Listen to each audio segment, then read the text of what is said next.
हम सब ने 1857 की क्रांति के बारे में पढ़ा है, पर क्या वो भारत की आज़ादी की पहली लड़ाई थी? शायद नहीं।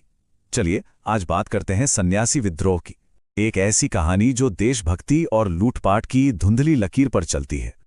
एक पावरफुल आइडिया, देश को आज़ाद कराना सबसे बड़ा धर्म है। यही वो नारा था जो सन्यासी और फकीर विद्रोहियों की पहचान बना, और इसी ने उन्हें भारत के पहले स्वतंत्रता सेनानियों का दर्जा दिलाया। लेकिन क्या कहानी वाकई इतनी सीधी साधी थी?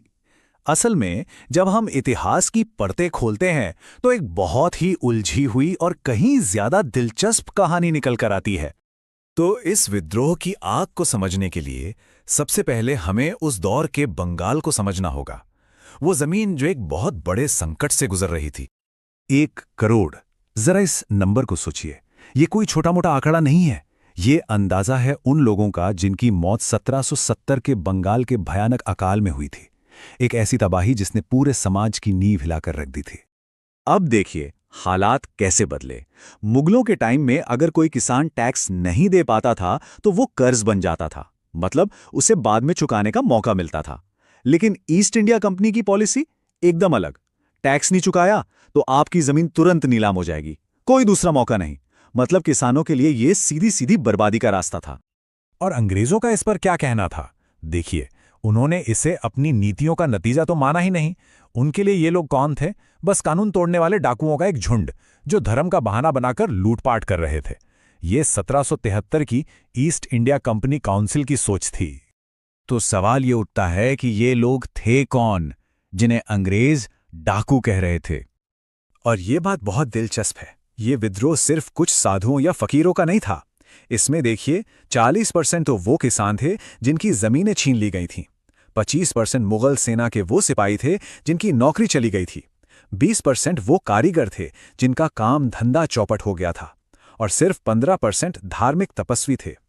तो ये असल में उन सब लोगों का एक गठबंधन था जिनकी जिंदगी अंग्रेजी राज ने उलट पुलट कर दी थी। और सबसे खास बात, इसका लीडरशिप। मजनू शाह एक सूफी फकीर, भवानी पाठक एक हिंदू सन्यासी, मूसा शाह, देवी चौधरानी, ये हिंदू मुस्लिम एकता का एक जबरदस्त उदाहरण था।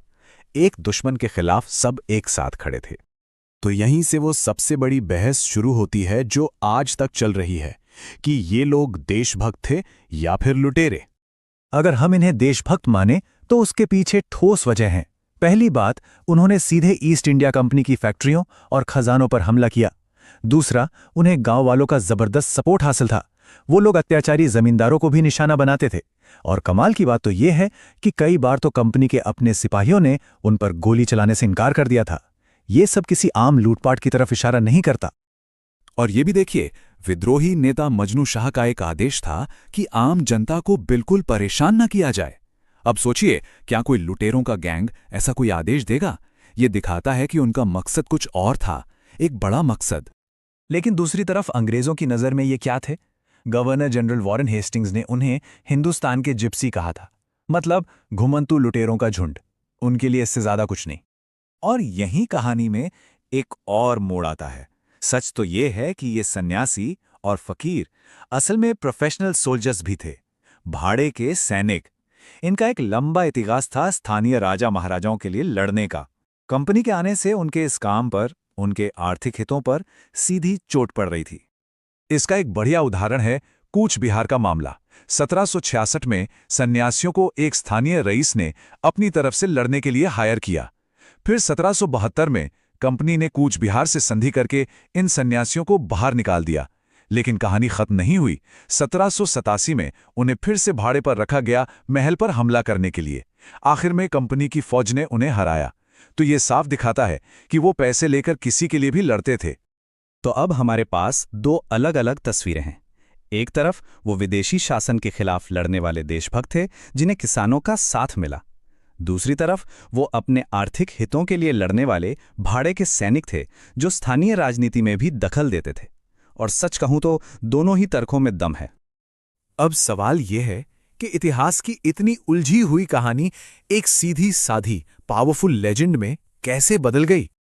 देखिए, ये विद्रोह 1763 से 1800 के बीच हुआ और फिर लगभग 100 साल बाद 1882 में बंकिम चंद्र चैटर्जी का मशहूर नॉवेल आता है, आनंद मठ। 100 साल का गैप ये बहुत मायने रखता है। और इसी नॉवल आनंद मठ ने इस पूरी जटिल कहानी को एक नया रूप दे दिया। उसने इसे मातृभूमि के लिए लड़ने वाले साधु योद्धाओं की एक हीरो